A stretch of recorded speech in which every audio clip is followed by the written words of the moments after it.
Hi everyone! Welcome back to Hunt Till at Home.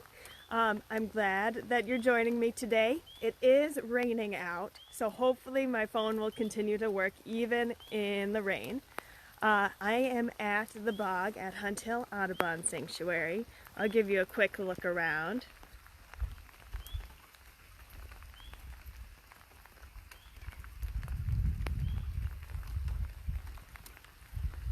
So, we're at the Bog Habitat, and it is a wonderful place for you to explore and to get to know. It is really interesting and unique, and I'm going to show you just a few things. I could show you a zillion things out in the bog that are amazing and interesting, but I don't want this to get too long. So, before we begin, here's our joke of the day. So, a bog, a swamp, a marsh, and a fen all walk into the same restaurant. And the waitress looks at them and she says, "Wow, I'm swamped."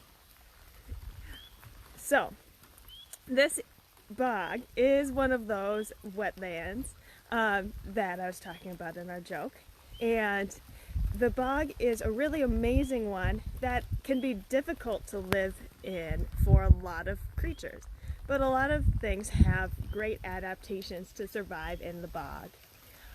So I'm going to show you a little bit about our bog and what we've got here. So right now I'm on the boardwalk. Anyone can be on the bog boardwalk. It is a permanent fixture on our property. And so you can come out here during the winter, during the summer, spring, fall, anytime. And there's these little seats. I'm going to switch my camera around so you can see. So there's little seats where you can kind of hang out at, bird watch from, and there's this long walk to get out here. Once you get to the end of the boardwalk, we're actually to the point where you would be floating on top of the water. So all of this stuff beyond the boardwalk is on top of the water. And so it's not rooted in any soil or anything. It is all floating plant matter. Right here we have a little sign letting you know that there's a bog walk area, and you should only use this area when you have a presenter or someone to guide you. That is because right past this is where you'd actually be stepping off onto the bog. This area is not safe for you to step onto. You could fall through up to your hips, and you would also be damaging part of the bog, which we've been taking such good care of. So what we do is we put down these little bog boardwalk kind of planks that go through the whole bog that when we bring you on guided tours you can stand on. So let's head out there. I only put 2 out for today. We won't be putting out the rest until way later this summer, and that'll help the bog grow back. Now, the first part that you should know about the bog is that since none of this is on land, this is all floating plant matter. And so when the plants die, they form part of this layer of dead, which is called peat. I hope you're all still here. I got interrupted. One of the raindrops turned off my camera for a second. Good. Looks like you're still here. So peat is a really interesting thing, and I'm going to grab some peat up from down here. And some of you might use peat in your garden. So peat looks a little like mud, but when you look at it closely, you'll see that there's no dirt at all in it. It's all plant matter. Peat holds on to a lot of water. So if I squeeze it, a bunch of water is going to come out. Now, all of this stuff has to live on top of the peat. But the peat, it does not have any oxygen that it's exposed to, so it doesn't break down like our compost does. So all of this stuff has to deal with very low amounts of nutrients. So let's take a look at some plants that deal with this low amount of nutrients. I'm going to step out onto our bog mat. Okay, this is one of my favorite plants, and this is called the pitcher plant. The reason it's called the pitcher plant is because it looks like a pitcher of water that you could pour. So, if you look really closely at our pitcher plant, you're going to see these little tiny hairs on there. These hairs are super important, and I'll come back to them later. Then, down in here, you're going to see some liquid. Now, it looks like it's just rainwater in there, but it also has some digestive enzymes. That's because this plant is a carnivorous plant. It eats insects like animals eat insects.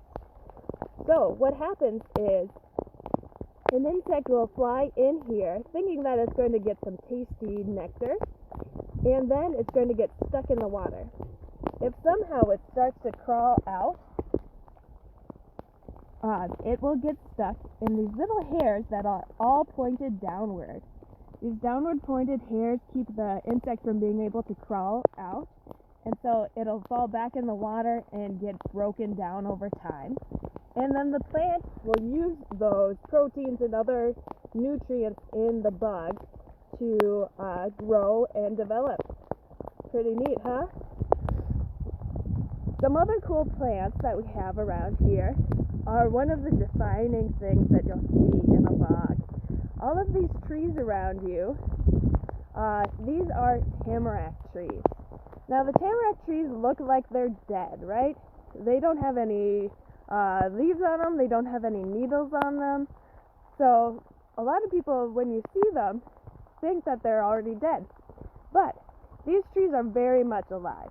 The one right next to me is actually getting ready to put out some needles. So the really neat thing about these is they are deciduous coniferous, which means that they're coniferous like pine trees and spruce trees. They create cones, and they have needle-like leaves, but they're also deciduous in that they lose their leaves or their needles every fall. So they turned bright yellow in the fall, and you should come out here and see them. And now they're getting ready to make some new ones. So you can see some little buds on here. In these buds, a whole bunch of, let's see if I can get it to focus, a whole bunch of needles are going to pop out in the next few weeks. It's a very exciting time for our tamarack trees. Then they're going to be really bright green, and you'll be able to tell which ones are dead and which ones are alive. Now I could show you all the other plants out here. We've got some wonderful ones. We have things like our Labrador tea, which is right here, or our leatherleaf, which is right here. We have bog rosemary, and we have bog cranberries.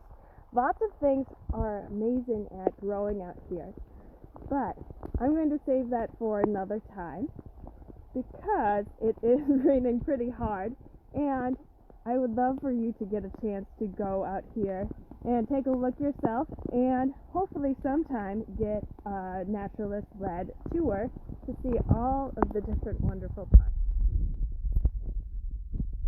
So thank you for watching me today, and I hope to see you again next time. We're going to be exploring different habitats throughout Hunt Hill this week.